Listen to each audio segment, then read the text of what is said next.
ولقد علمتم الذين اعتدوا منكم في السبت فقلنا لهم كونوا قردة خاسئين.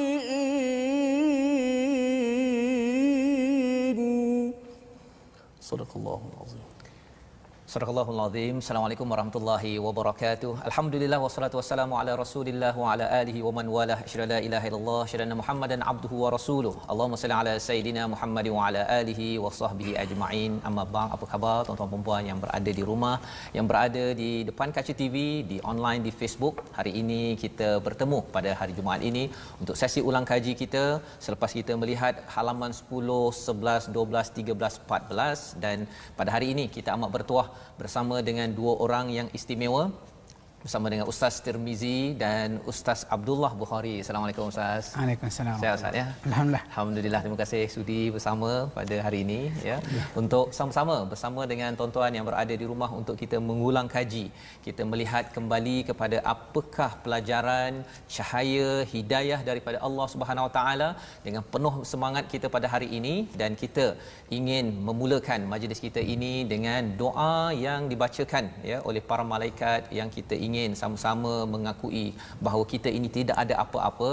Maha suci-Mu ya Allah, tidak ada ilmu kecuali yang Engkau ajarkan, sesungguhnya Engkau yang Maha mengetahui, Engkau yang Maha bijaksana. Sama-sama kita baca subhanakala ilma lana illa ma 'allamtana innaka antal alimul hakim. Dan satu lagi doa, rabbi zidni ilma. Ya Allah, tambahkanlah untukku, untuk kita semua tuan-tuan yang berada di rumah, ilmu yang mendekatkan diri kepada Allah Subhanahu Wa Taala. Alhamdulillah, pada hari ini kita ingin mengulang kaji daripada halaman 10 hingga 12 selepas kita melihat daripada halaman yang ke-7 lagi kisah Bani Israel, tentang mereka digelar juga dengan pelbagai perkara, dengan pelbagai cerita. Namun sebelum kita terus lanjut ke hadapan, saya ingin memperkenalkan tetamu kita pada hari ini adalah Ustaz Abdullah Bukhari, ya, berasal daripada Kota Baru, Kelantan, sebagai panel pemikir ya di My Quran Time. Inilah orang-orang penting, individu yang amat berharga dalam program My Quran Time ini, lantaran ketika saya menyampaikan pada tuan-tuan yang berada di rumah, sebenarnya bukan sekadar saya, tetapi sebenarnya ada pemikir yang memberi input, yang membuat kajian yang amat-amat berpengalaman untuk sama-sama kita menghargai hidayah daripada Allah Subhanahu Wa Taala untuk terus kita istiqamah menuju ke syurga Allah Subhanahu Wa Taala. Mari kita mulakan majlis kita pada hari ini dengan Ummul Quran Al-Fatihah dipimpin oleh Ustaz Tirmizi Ali. Silakan Ustaz. A'udzu billahi minasy syaithanir rajim. Bismillahirrahmanirrahim. Alhamdulillahi rabbil alamin. Ar-Rahmanir Rahim. Maliki yaumiddin. Iyyaka na'budu wa iyyaka nasta'in. Ihdinas siratal mustaqim. صراط الذين أنعمت عليهم غير المغضوب عليهم ولا الضالين.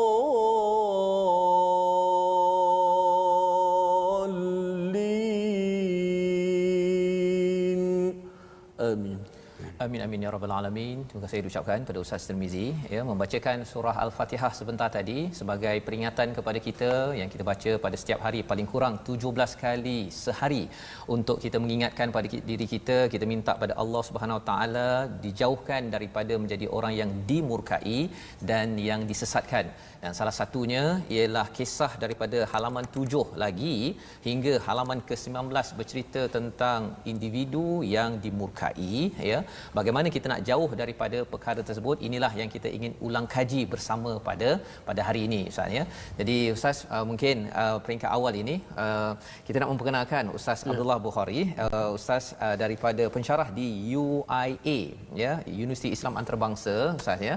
Dan Ustaz kalau boleh bercerita sikit Ustaz pengalaman Ustaz bersama dengan Al-Quran ya, sebelum kita membicarakan sedikit pengalaman Ustaz menyampaikan tadabbur tafsir Al-Quran ini.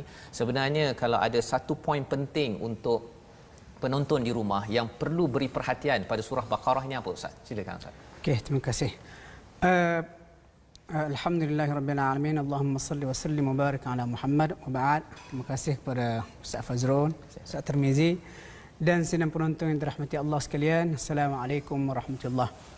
Bila kita kata surah Al-Baqarah, antara perkara penting pada surah Al-Baqarah dan surah Ali Imran, sebenarnya dua surah ini dipanggil Zahrawan.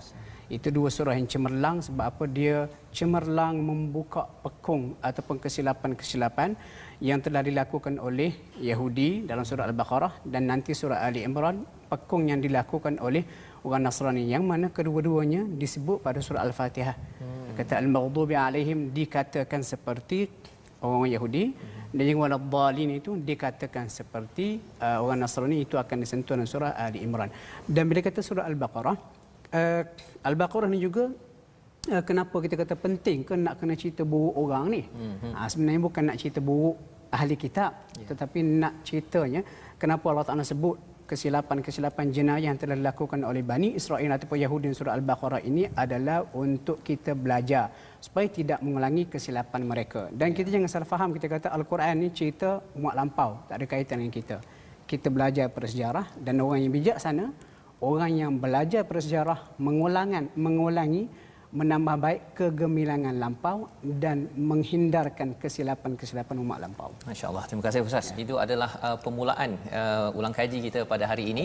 Bagaimana bercakap tentang sejarah ini adalah untuk kita ambil pelajaran ya, bukan sekadar kita baca-baca sahaja, mendengar kisah-kisah lampau Ustaz ya, tapi sebenarnya nak ambil pelajaran. Yang kita doakan, terima kasih kepada tuan-tuan yang tetap setia ya sehingga halaman yang ke-14 pada hari ini, kerana ini adalah hadiah daripada Allah untuk kita baiki balik, sebagaimana Ustaz Abdullah Bukhari maklumkan tadi, baiki apa yang lampau dan kita menuju ke depan yang pastinya kita ingin bertemu Allah dalam keadaan qalbun salim, dengan hati yang amat sejahtera.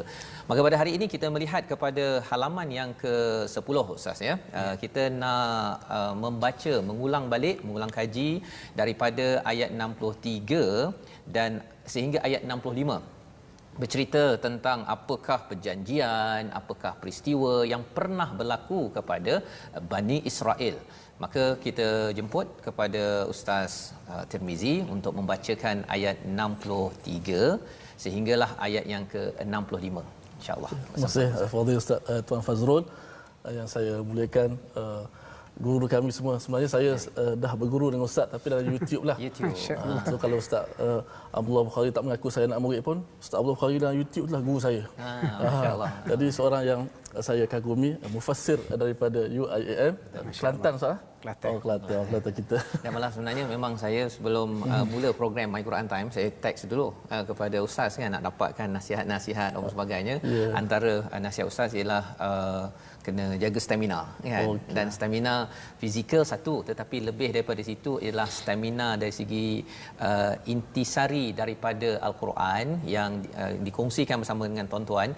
Jadi itu antara nasihat Ustaz. Jadi ada peluang saja kita jemput sekali Ustaz bersama. Alhamdulillah Ustaz sudi. Moga-moga tuan-tuan berada di rumah tolong doakan Ustaz Abdullah Bukhari, kami semua dapat bersama dengan tuan-tuan menyampaikan serba sedikit nur hidayah daripada Allah ini untuk manfaat kita bersama insya-Allah. Silakan Ustaz. Okey, baik, sidang penonton-penonton, sahabat-sahabat Al-Quran, kita baca, kita cuba faham dan amal daripada ayat 63 hingga ke 65. InsyaAllah kita baca terlebih dahulu. A'udzubillahi minasyaitonirrajim. وَإِذْ أَخَذْنَا مِيثَاقَكُمْ وَرَفَعْنَا فَوْقَكُمُ الطُّورَ خُذُوا مَا آتَيْنَاكُمْ بِقُوَّةٍ واذكروا ما فيه لعلكم تتقون ثم توليتم من بعد ذلك فلولا فضل الله عليكم ورحمته لكنتم من الخاسرين ولقد علمتم الذين اعتدوا منكم في السبت فقلنا لهم كونوا قردة خاسئين. Sadaqallahul Azim. Sadaqallahul Azim. Ini adalah berkaitan dengan peristiwa pada ayat yang ke-63 itu, dan ingatlah ketika kami mengambil janji kamu dan kami angkat gunung Sinai di atasmu sambil berfirman, berpegang teguhlah dengan apa yang telah kami berikan kepadamu dan ingatlah apa yang ada di dalamnya agar kamu bertakwa. Inilah seruan daripada Allah untuk Bani Israel untuk mengambil apa yang diberikan oleh Allah SWT dengan penuh kekuatan, ya, dengan segala potensi yang ada. Dan ingatlah ma fihi la'allakum tattaqun, apa yang ada di dalamnya itu agar lebih bertakwa. Apa maksud takwa? Untuk mereka itu fokus mencari penyelesaian segala cabaran hidup ini dengan meminta pertolongan daripada Allah SWT. Dan apa yang mereka kena buat? Mereka ada peraturan, dan antara peraturan yang berlaku pada mereka ini ialah peristiwa pada ayat 65, pada hari Sabtu mereka tidak boleh untuk mengambil hasil tangkapan. Dan tetapi kerana mereka degil, maka apa yang berlaku pada waktu itu ialah mereka jadi seperti kera. Jadi kera ke jadi seperti kera? Sebabnya kita nak mendalami bersama dengan Ustaz Abdullah Bukhari. Ustaz, kalau boleh jelaskan sikit, sebenarnya jadi kera ke jadi seperti kera ke? Macam mana nak tahu apa yang sebenarnya, mengapa ditekankan perkara ini dalam ayat ini, Ustaz? Silakan. Okey, terima kasih. Al-Quran ni kita tak dinafi. So kalau kita belajar ulumul Quran, ilmu-ilmu, cabang-cabang ilmu yang penting untuk menambah kefahaman kepada Al-Quran, dia ada satu topik dipanggil amsal. Atau kita kata bidalan, analogi, perumpamaan dalam Al-Quran. Ayat ni setakat saya rujuk perhati, rupanya ulama ada berselisih pandangan. Ada yang mengatakan mereka jadi perangai seperti kera. Sebab apa? Tak dengar cakap. Dia kata jangan tangkap ikan pada hari Sabtu, mereka tangkap juga. Itu satu pandangan. Ada pandangan yang kedua mengatakan mereka betul-betul jadi seperti kera. Tapi kita ada pula orang yang kreatif bertanya, barangkali teori evolusi Darwin itu berasal daripada kera Bani Israel. Tidak. Kenapa? Dalam sebuah hadis Nabi kata mereka tidak menurunkan nasab keturunan kera tu. Maksud mereka jadi kera pada masa itu sebagai satu bentuk penghinaan Allah kepada mereka. Tapi kalau kita buka surah lain, contohnya surah Al-Maidah, surah yang ke-5 ayat yang ke-60, Allah Taala sebut juga wa ja'ala minhumul qiradata wal khanazir, dan ada dijadikan dalam kalangan mereka kera dan juga babi. Jadi soalan ni mana satu tu? Kita kata kera ke babi? Jadi bila kita perincikan, rupanya sebahagian ulama tafsir mengatakan yang jadi kera tu yang muda. Yang jadi babi tu yang tua. Lepas tu orang tanya lagi lah, kenapa muda jadi kera, tua jadi babi? Jadi kalau kita tengok macam orang kita sendiri, antara kera dengan babi, kita rasa lebih jijik melihat babi. Jadi soalan dia, ulama kata kenapa yang tua jadi babi, yang muda jadi kera? Sebab babi itu lebih teruk perumpamaan ini berbanding kera. Tambah-tambah lagi kenapa yang tua jadi babi? Sebab mereka dah tua. Mereka sepatutnya dah banyak pengalaman, dah selalu dengan nasihat-nasihat, tetapi kata makin tua pun makin teruk perangainya. Lalu mereka itu tukar menjadi babi sesuai dengan jenayah mereka yang tak sedar diri. Manakala yang muda ni, dia masih lagi muda, jadi kera dulu. Jadi kera dulu. Betul, sebenarnya kalau kita baca dalam hadis pun Allah Taala tukar makhluk-makhluk ni menjadi haiwan ni banyak berlaku.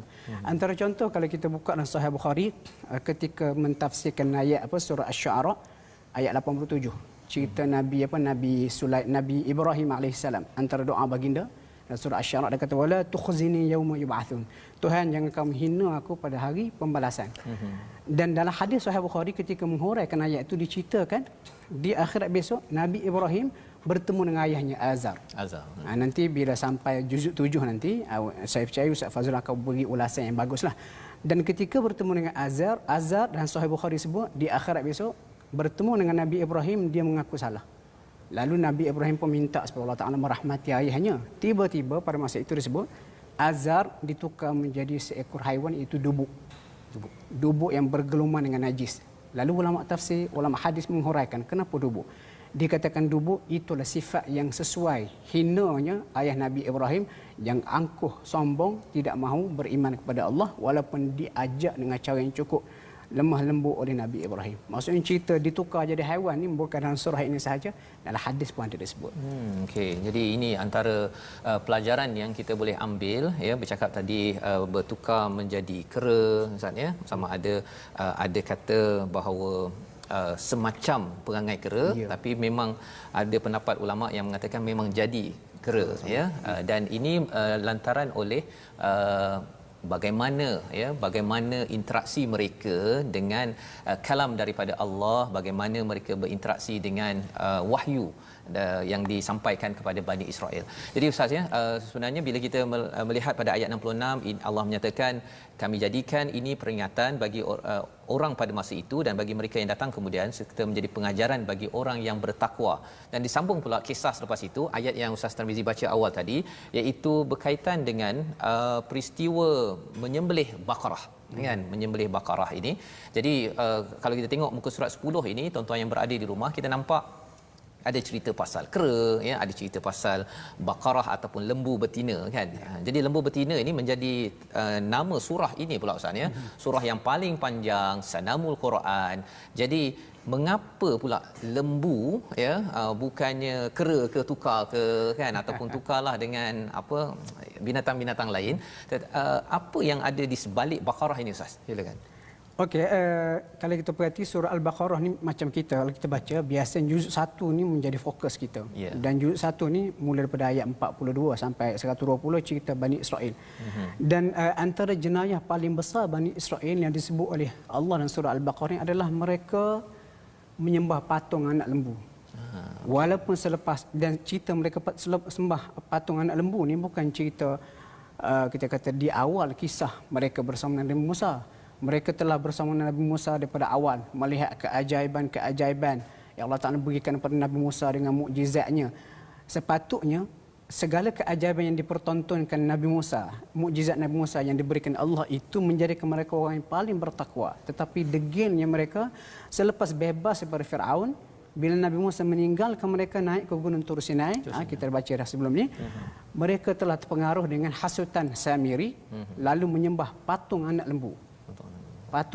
Jadi walaupun selepas Allah Ta'ala berikan hukuman mereka terpaksa bunuh diri, saki baki Bani Israel masih lagi ada rasa cinta kepada lembu tu. Jadi untuk mematikan langsung kagumnya mereka kepada lembu, itu antara hikmah sebagaimana disebut oleh ulama tafsir, bila berlaku peristiwa pembunuhan Allah Ta'ala mengarahkan supaya lembu dicari dan lembu disembelih. Antara hikmahnya nak matikan terus cara tuntas rasa kagum mereka kepada lembu. Macam contoh ginilah, kalau kita kata kadang-kadang kita buat sesuatu, kita beri arahan tanpa ada praktikal, arahan kita itu mungkin tidak dapat dihadam. Konsep saja. Konsep. Okay. Jadi kita buat tunjuk. Kata lembu ni makhluk seperti kamu, tidak sepatutnya kamu sembah sebagai Tuhan. Cakap. Jadi Allah Ta'ala nak ajar mereka supaya matinya akidah itu bersama matinya lembu disembelih itu. Itu antara hikmahnya lah. Jadi hikmah itu berlaku pada waktu itu ya. Kalau kita tuan-tuan yang berada di rumah, kalau kita merujuk kepada ayat 67 ini yang kita sedang bincangkan sekarang, tadi bercakap tentang mereka diubah menjadi kera, dan bercakap pada ayat 67 ini Baqarah ya, malah diteruskan dengan pertanyaan Bani Israel ini, apa dia, apa warnanya, ya, dengan beberapa pertanyaan. Ini adalah satu catatan. Cuma bila kita nak kaitkan zaman sekarang, Ustaz, ya, kalau mereka ini menyembelih lembu, ya, kalau kita zaman sekarang ni, apa pelajaran yang boleh kita congkil daripada ayat-ayat ini, ya? Terutama zaman sekarang ni kebanyakan orang Islam tak adalah menyembah lembu, kan. Sebenarnya apa kaitan dengan kita zaman ini, Ustaz? Okey, kadang-kadang kita perlu disembelih ni macam korban lah. Korban. Dan kadang-kadang kita pada zaman-zaman serba moden ni ada perkara-perkara yang telah memesongkan kita daripada mengingati Allah. Jadi kadang-kadang kita perlu ada kekuatan untuk menyembelih benda ataupun membunuh langsung benda yang kita kagumi itu sehingga menghalang daripada tu. Lepas tu saya ingat lagu nasyid kan, dia kata bunuh dunia untuk mendekatkan diri dengan Allah. Lagu kumpulan Dezik dari Ustaz Fahrun, dia kata ku bajai dengan dunia yang ku bunuh. Jadi seolah-olah kita nak kata kalau Bani Israel Allah Ta'ala suruh sembelih lembu supaya kagum mereka kepada lembu yang pernah dituhankan itu hilang sama sekali. Untuk zaman kita perhati apa yang telah menyebabkan kita terpesong daripada Allah Ta'ala. Lalu kita kena ada keberanian, kesanggupan demi Allah kita bunuh benda itu supaya kita boleh melihat jalan Allah dengan betul supaya tidak terhalang dengan benda-benda yang kita itu. Jadi itu maksudnya apa sahaja yang menghalang kita, Ustaz, ya, daripada mendekatkan diri, mentauhidkan kepada Allah SWT. Mungkin tuan-tuan yang berada di rumah, saya sendiri pun kena buat catatan ini, ya, pada setiap hari, paling kurang pun mungkin setiap Jumaat ini kita tengok balik apakah minggu ini kita makin dekat dengan Allah, ataupun minggu ni kita ada sesuatu pasal dah sibuk bekerja ke, ataupun mungkin dah mula PKP dah rasa makin longgar ke, sehingga kan kita terhalang untuk mendekatkan diri dengan Allah, baca Qurannya, ataupun kita nak solat awal waktu, ataupun kita nak buat kebaikan. Kalau ada perkara-perkara yang menghalang, maka yang boleh kita belajar daripada ayat 67 tadi, kita kena ketepikan, ya, halangan tersebut, ya. Kalau perlu bunuh, Ustaz, ya, kalau perlu bunuh, kena bunuh kalau itu betul-betul menyebabkan kita melakukan syirik kepada Allah Subhanahu Wa Taala. Itu sebabnya kita nak membaca kembali ayat 67 ini, Ustaz Tirmizi, kalau kita boleh baca sekali, Ustaz, ya, untuk kita memastikan kita pasakkan dalam diri kita bahawa Baqarah ini mungkin wujud pada waktu Samiri Nabi Musa Bani Israel, tetapi Baqarah itu juga boleh wujud pada waktu ini jika ia menyebabkan kita makin terjauh daripada Allah. Kita kena sedar pada setiap masa. Jom kita baca ayat 67 bersama Ustaz Tamizi. Baik, para sahabat Al-Quran yang tak terus-menerus share nota kita punya di Facebook Al-TV Al-Hijrah, ada yang daripada Singapura, ada daripada bentangkan bendera Singapura, ada yang daripada Jerman, Ustaz. Jerman, Kanada pun ada. Seluruh Malaysia, seluruh dunia yang menyaksikan My Quran Time ketika ini. Kita baca sama-sama, kita merasai lagi, menjiwai lagi penjelasan yang seterusnya daripada ayat yang ke-67. Auzubillahi minasyaitonir rajim. وَإِذْ قَالَ مُوسَى لِقَوْمِهِ إِنَّ اللَّهَ يَأْمُرُكُمْ أَن تَذْبَحُوا بَقَرَةً قَالُوا أَتَتَّخِذُنَا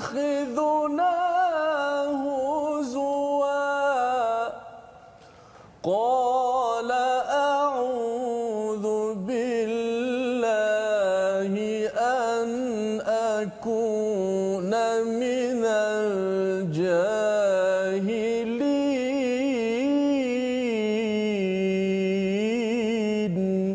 Sadaqallahul azim. Sadaqallahul azim, ayat 67. Dan ingatlah ketika Musa berkata kepada kaumnya, Allah memerintahkan kamu agar menyembelih seekor lembu betina. Mereka bertanya, adakah engkau akan menjadikan kami sebagai bahan ejekan? Dia, Nabi Musa menjawab, aku berlindung kepada Allah agar tidak termasuk orang-orang yang bodoh, yang mengejek-ngejek atas dasar agama. Ini yang kita belajar sedikit daripada ayat 67, dan Ustaz Abdullah Bukhari berkongsi sebentar tadi, iaitu bahawa kita kena pastikan kalau ada Baqarah ataupun berhala-berhala, bukan tak boleh makan lembu Ustaz ya, boleh ya, tetapi Baqarah ini lambang kepada berhala. Kalau katakan ini wujud, kita kena sedar, kita perlu jauhkan, ataupun kalau tahap ini disembelih Ustaz ya. Dan ada seorang Sabarino Mat Hasan mengatakan di Facebook sekarang ini, ramai yang lalai dengan kewujudan handphone, semoga kita mendapat hidayah. Ustaz boleh tak kaitkan sikit Ustaz, adakah handphone ini macam Baqarah juga ataupun lain, pasal khawatir nanti salah diterjemah ke? Betul, tapi betul, mungkin ada kebenaran. Silakan Ustaz. Sebenarnya bagi saya Baqarah tu lebih kepada nafsu dalam diri kita. Nafsu ni sebenarnya dalam surah Al-Jathiyah Allah Ta'ala sebut, dia kalau kita tak kawan, dia boleh menjadi Tuhan. Jadi sebenarnya bukan kita perlu sembelih nafsu yang mendorong kita untuk melakukan kejahatan. Telefon tu adalah satu keperluan. Kalau tak ada telefon, kita tak boleh tengok live sekarang ni. Tak boleh tengok live sekarang ni, tuan-tuan yang berada. Share sekarang tuan-tuan ya. Okey. Maksud sekarang ni, nafsu kita yang tidak dapat mengawal kegunaan telefon itu yang boleh menyebabkan kita terpesong. Jadi kita kena fokus cara yang betul. Maksud kita bunuh nafsu-nafsu atau kita kawal nafsu yang boleh memesongkan kita seperti Bani Israel terpesong jauh kerana berhala ini. Berhala itu tadi, masya-Allah ya. Jadi yang difokuskan di situ adalah nafs dalam diri manusia Ustaz ya, yang perlu dialurkan pada tempat yang betul, bukan bunuh telefon. Kalau bunuh telefon buanglah kan, ataupun buang TV dan sebagainya, tapi rupa-rupanya hawa nafsu itu masih belum disembelih, yang akhirnya nanti ia masih lagi menular dalam kehidupan kita seharian. Jadi inilah pelajaran yang kita boleh ambil pada hari ini tuan-tuan ya, dan sudah tentunya bercakap dengan di hujung ayat 67 itu, a'udzubillahi an akuna minal jahilin ya, itu doa daripada Nabi Musa Ustaz ya. Boleh tak dia diamalkan, dan apa isi al-jahilin ini spesifiknya kalau boleh Ustaz? Jahil ni sebenarnya gini, kalau kita buat sesuatu yang tidak diridai Allah Ta'ala, itu masuk kategori jahil. Dan sebenarnya doa yang sama kalau kita perhati dalam surah Hud, Nabi Nuh alaihi salam pun apabila baginda bertanya sesuatu kepada Allah, kenapa anaknya ditenggelamkan, Allah Ta'ala menegur. Lalu di hujungnya Nabi Nuh alaihi salam kata, inni a'idzuka an akuna minal jahilin. Aku juga mohon perlindungan dengan Allah daripada jadi orang yang jahil ataupun yang bodoh. Maksudnya kita kadang-kadang tindakan-tindakan kita boleh menyebabkan kita terjerumus ke dalam dosa ataupun memangsakan orang lain. Jadi tindakan Nabi Musa alaihi salam di sini bertindak mengarahkan Bani Israel supaya sembelih lembu, bukan saja nak main-main. Dan kita kena ingat nabi-nabi ni tak bermain dengan isu agama. Dan orang yang bermain dengan isu agama adalah bukan orang beriman. Disebut dalam Al-Quran, itu adalah sifat-sifat orang yang munafik dan sebagainya. Masya-Allah. Itulah perkara yang perlu kita beri perhatian, iaitu kita tidak mahu jadi orang yang jahil. Biasa orang cakap jahil ini tak belajar tinggi ya, tetapi orang yang jahil ini sebenarnya bila memain-mainkan isu agama, bila memandang rendah, memandang ringan pada seruan daripada Allah. Moga kita terus kuat. Kita bertemu kembali tuan-tuan sekalian. Kita berehat sebentar. My Quran Time, baca, faham, amal.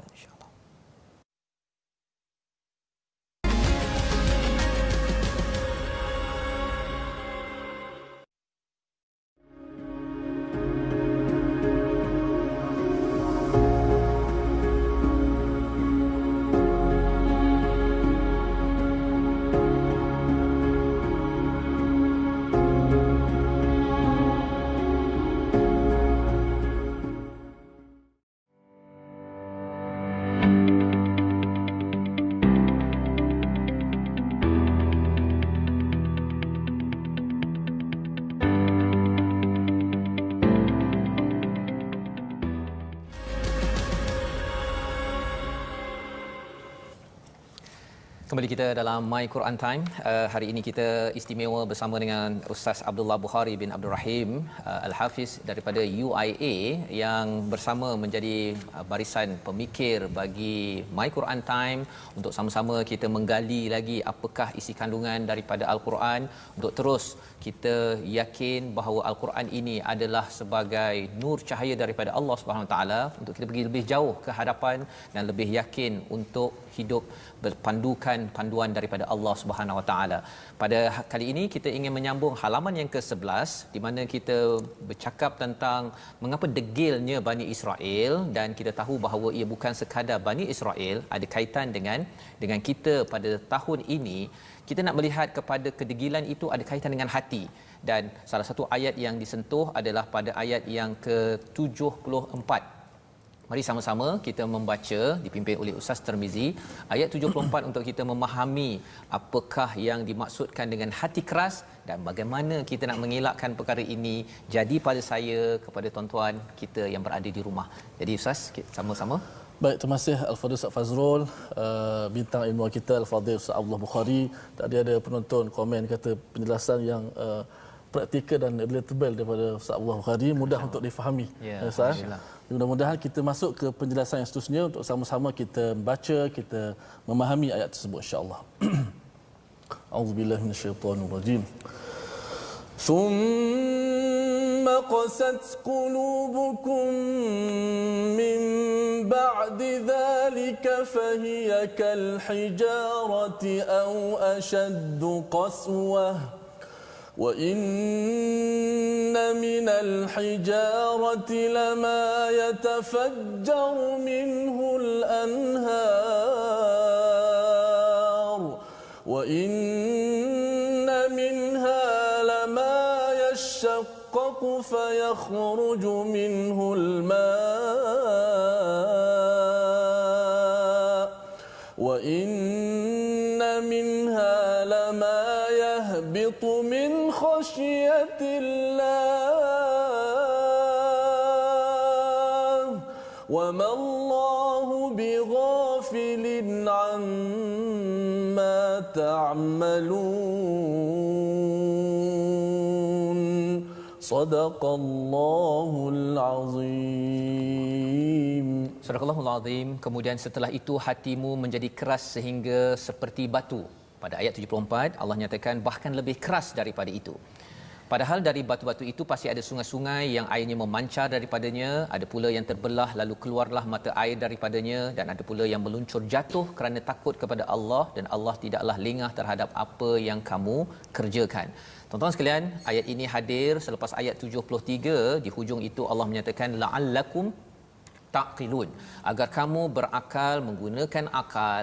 Akal ini adalah satu potensi yang besar dalam kehidupan kita, tetapi diikuti selepas 73 itu ayat 74 summa qasat qulubukum, iaitu kemudian menjadi keras hati-hati kamu. Allah bercakap kepada orang-orang Yahudi, tetapi dalam masa yang sama juga kepada hati kita ini boleh jadi keras kerana apa dan mengapa pula ada perkataan seperti batu lebih keras dan keluar air, terbelah mengeluarkan air, ataupun yang terhempas takut kepada Allah. Ini adalah satu perumpamaan, salah satu disiplin dalam ulumul Quran, ilmu Quran yang kita ingin dalami bersama dengan Ustaz Abdullah. Ustaz, boleh tak kongsikan sikit sebenarnya apa yang dimaksudkan lebih lagi? Kita bincang sebelum ini tentang karakter individu yang boleh lembut ataupun keluar mata air. Tapi kalau boleh Ustaz cerahkan lagi kepada penonton yang berada di rumah. Okey, terima kasih. Sebenarnya Al-Quran ni satu topik dalam Al-Quran macam disebut tadi, amsal, perumpamaan. Dan istimewanya perumpamaan Al-Quran, dia tak gunakan perumpamaan yang kompleks. Sebab apa Al-Quran turun pada zaman Nabi 1400 tahun dahulu, audience dia adalah para sahabat Nabi. Sama ada yang cerdik ataupun yang kita kata tahap pemikirannya rendah. Jadi perumpamaan ini Allah Ta'ala beri dalam sesuatu yang berbentuk alami. Nanti kalau saya percaya kalau sampai juzuk 3 nanti surah Al-Baqarah, akhirnya cerita mengenai perumpamaan yang berbentuk alami. Kenapa berbentuk alami? Mudah difahami oleh semua tahap pemikiran. Betul. Dan batu. Dan kita tahu, kita kata benda yang keras ini adalah batu. Jadi Allah Ta'ala kata hati ahli kitab ataupun Yahudi ataupun Bani Israel yang berterusan melanggar perintah Allah menjadi keras seperti batu ataupun lebih keras lagi. Jadi kalau kita kata keras tara mana hati pokok Yahudi ni, macam batu ataupun lebih keras lagi. Kemudian Allah Ta'ala tak berhenti di situ. Allah Ta'ala kata sekeras-keras batu pun ada masanya batu menunjukkan rasa takutnya kepada Allah. Seolah nak kata kamu Bani Israel Yahudi yang degil ini sepatutnya rasa malu kepada makhluk Allah yang bernama batu. Kenapa batu ni sekerah-kerah dia pun kadang-kadang terpancar sungai daripadanya, kadang-kadang boleh terbelah kerana takutkan Allah, kadang-kadang boleh jatuh. Jadi pada ayat ni sebenarnya Allah ada dua isu yang utama. Satu berkaitan dengan hati yang keras, dan rupanya hati manusia ini berdasarkan ayat Al-Quran terbahagi kepada 3. Yang pertama kita dah baca itu pada ayat yang ke-16. Dia kata qalbun marid. hati yang sakit. Dan itu dikaitkan dengan orang munafik.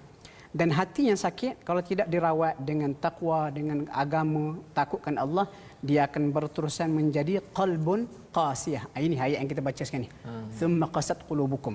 Jadi kita kena berhati-hati supaya hati kita bila dah mula menampakkan penyakitnya, hasad, dengki, tak puas hati dengan orang, kalau tak dirawat, dilayan, lama-kelamaan dia akan menjadi hati yang keras.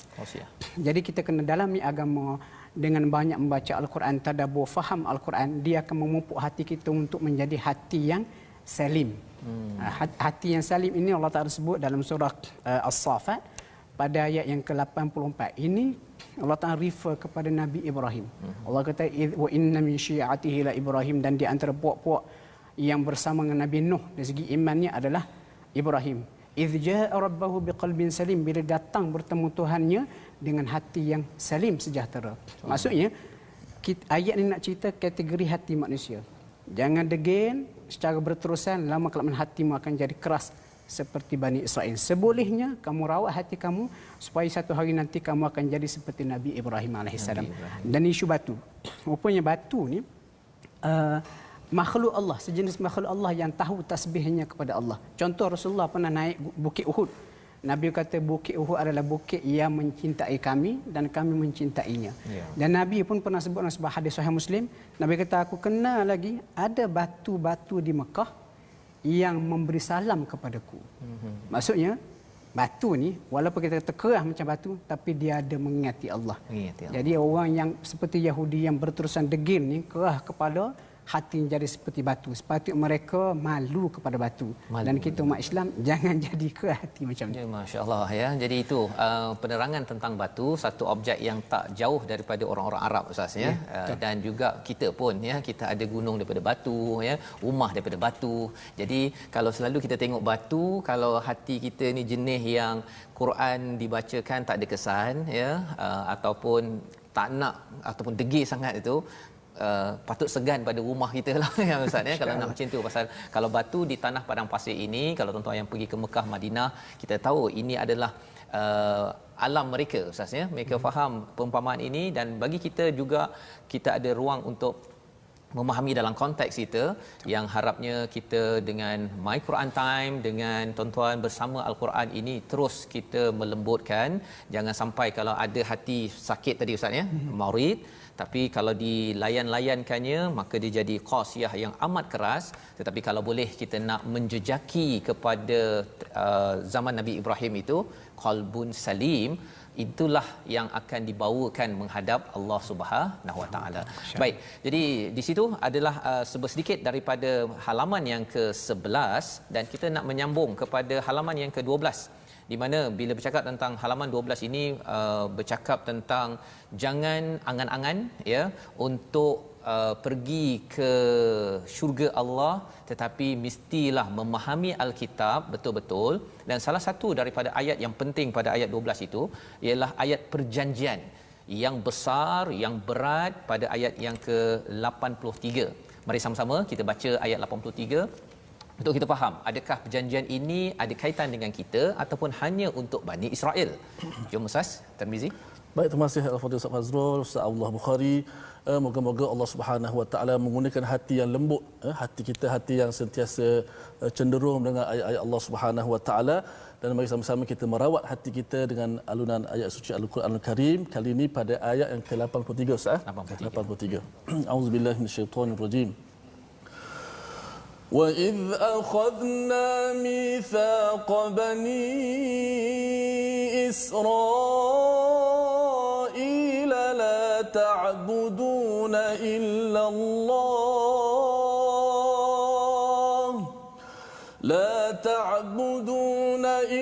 اللَّهَ وَبِالْوَالِدَيْنِ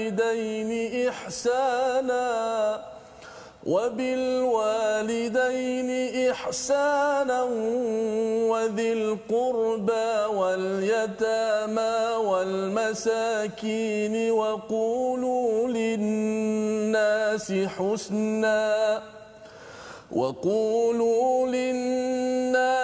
حُسْنًا وَأَقِيمُوا الصَّلَاةَ وَآتُوا الزَّكَاةَ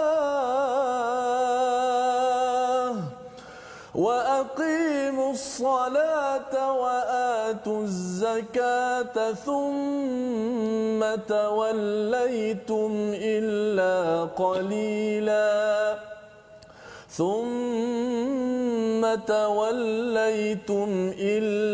قليلا منكم وأنتم معرضون صدق الله العظيم. Surah Al-Azim ini adalah daripada ayat 83. Sebelum ini kita pada ayat yang ataupun pada halaman yang ke-11 Allah bercakap tentang peristiwa ataupun jenis hati tersebut, dan bila diingatkan pada Nabi sallallahu alaihi wasallam pada ayat 75, adakah kamu inginkan ya mereka beriman, waqad kana fariqum minhum yasma'una kalam Allah, ya mereka ini sudah memberi ataupun membahagi-bahagikan, mereka ada pelbagai cara untuk degil, pelbagai cara untuk degil. Dan kali ini Allah mengingatkan kembali, ya Allah mengingatkan kembali kepada Bani Israel pada ayat yang ke-83, wa idz akhadna mithaqa bani Israel. Jadi perjanjian ini adalah perjanjian yang tidak asing kepada Bani Israel, tetapi Allah bawakan untuk kita pada tahun ini untuk kita baca bersama. Sebenarnya apakah kandungan ini Ustaz, ya? Adakah ini hanya syariat pada zaman dahulu, ataupun kalau Allah nak beritahu kepada kita, boleh je Allah beritahu, okey ini kamu kena buat. Jadi apa dia punya rahsia di sebalik ayat 83 ini, terutama bila dalam ayat ini ada perkataan waqulu linnasi husna, ya bercakaplah dengan manusia dengan cara yang baik. Nampak macam ini buat baiklah ni, kan? Tapi zaman sekarang ni Ustaz, isi ini adakah relevan dan sejauh mana ianya perlu diberi perhatian? Okey. Ayat ni sebenarnya relevan kepada kita walaupun dia menceritakan Bani Israil. Di awal tadi saya kata apa tujuan kita baca cerita umat lampau.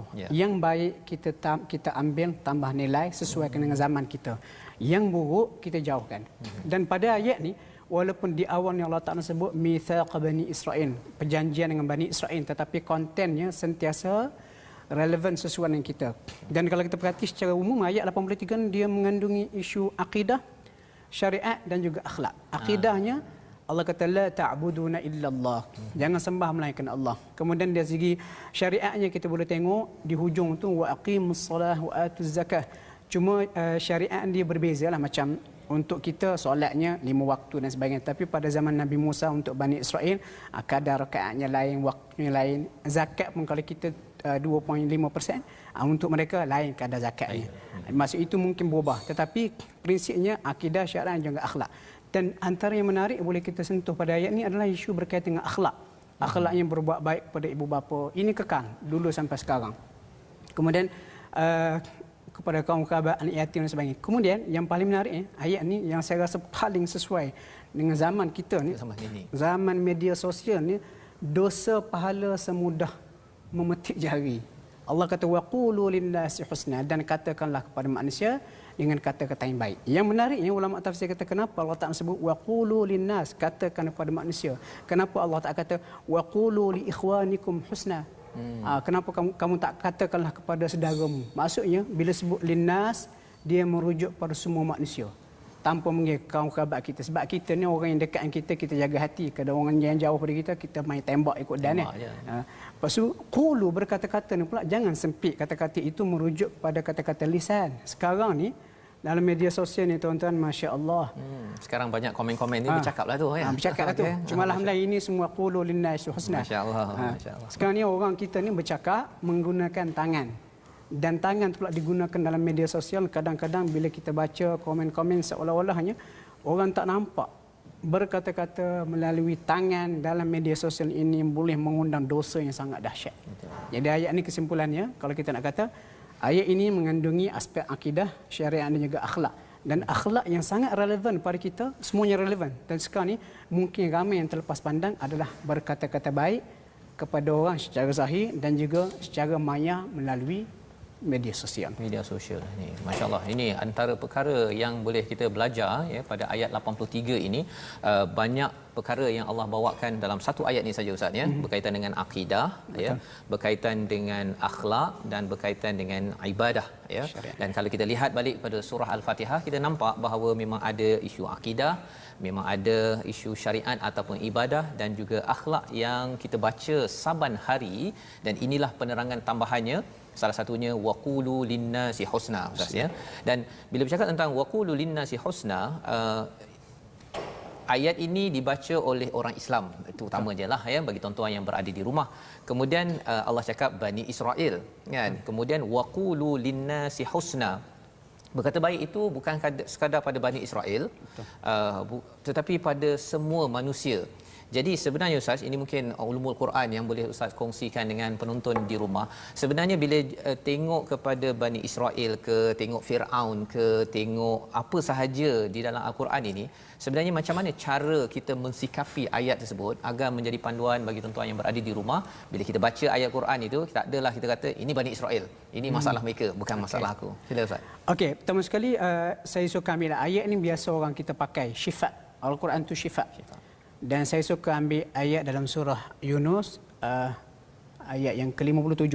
Allah kata, ya ayyuhan nas, wahai sekalian manusia. Bila sebut sekalian manusia, dia termasuk muslim, non-muslim dulu dan juga sekarang.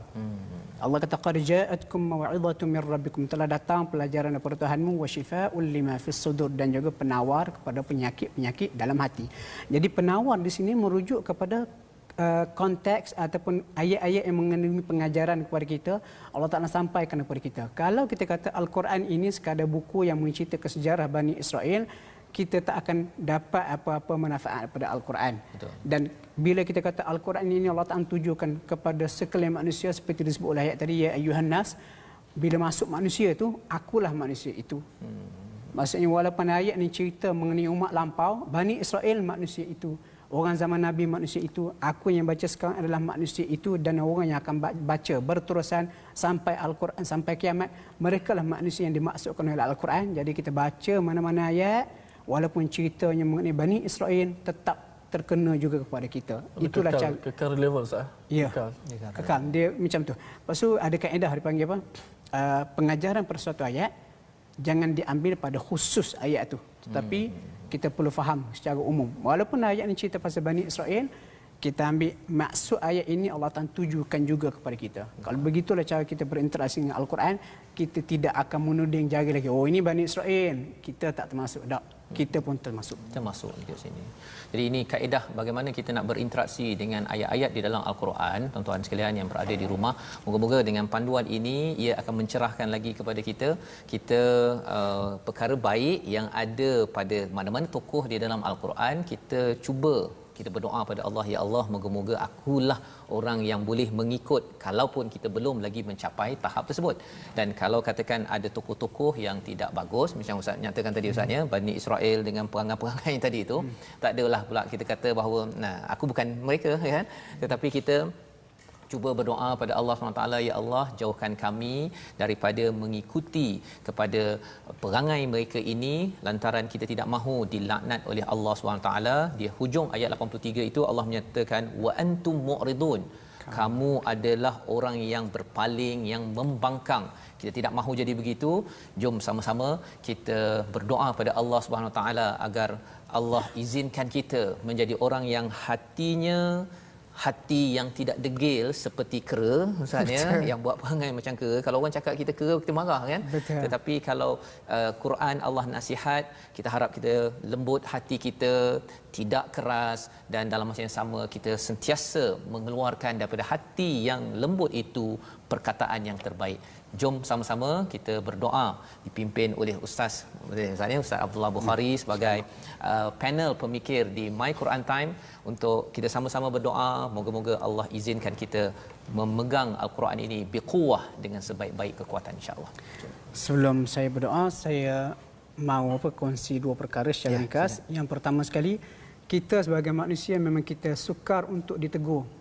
Jadi bila kita berinteraksi dengan Al-Quran, kita ingat ini bukan orang tegur kita ni. Bila orang tegur kita, kita akan jadi defensif.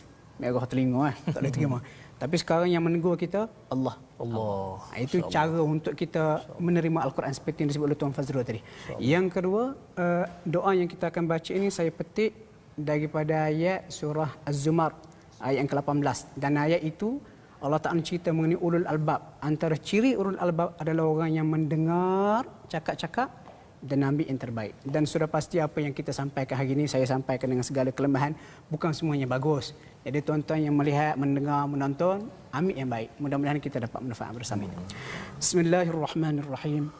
Alhamdulillahirabbil alamin. Allahumma salli wa sallim wa barik ala Muhammad وعلى آل محمد كما صليت وسلمت وباركت على إبراهيم وعلى آل إبراهيم في العالمين إنك حميد مجيد اللهم اغفر لنا ذنوبنا ولوالدينا وارحمهم كما ربونا صغارا ولجميع المسلمين والمسلمات الأحياء منهم والأموات اللهم ارحمنا بالقرآن واجعله لنا إماما ونورا وهدى ورحمة اللهم ذكرنا منه ما نسينا وعلمنا منه ما جهلنا وارزقنا تلاوته آناء الليل وأطراف النهار واجعله لنا حجة يا رب العالمين اللهم اجعلنا ممن يستمعون القول فيتبعون أحسنه Ya Allah, jadikanlah kami orang yang mendengar cakap-cakap lalu mengikut yang terbaik daripadanya seperti mana yang disebut oleh Allah dalam surah Az-Zumar, surah yang ke-39 ayat yang ke-18.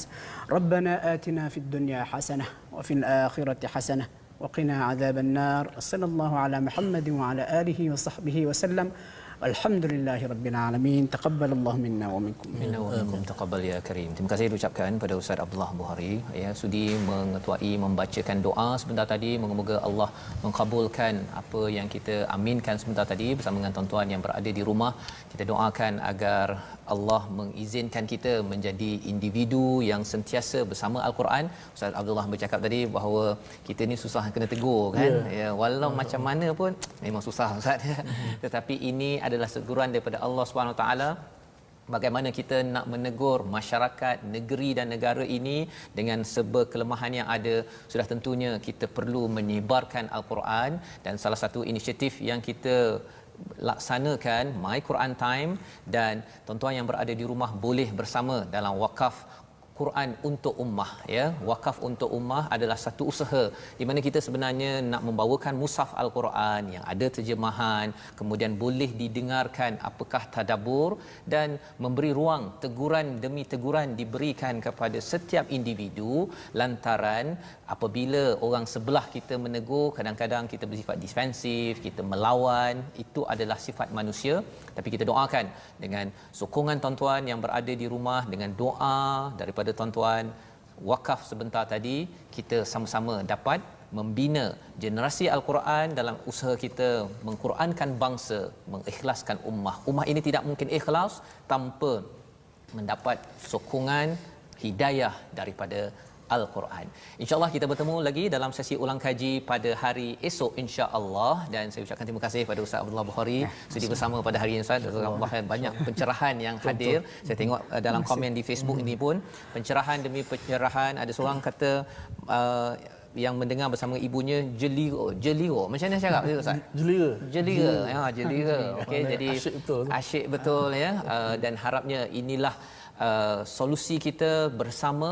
Kita bertemu lagi ulangan pada jam 5 petang, 10 malam dan 6 pagi esok, dan ulang kaji pada jam 12 insya-Allah pada hari esok. Bertemu kembali My Quran Time, baca, faham, amal insya-Allah.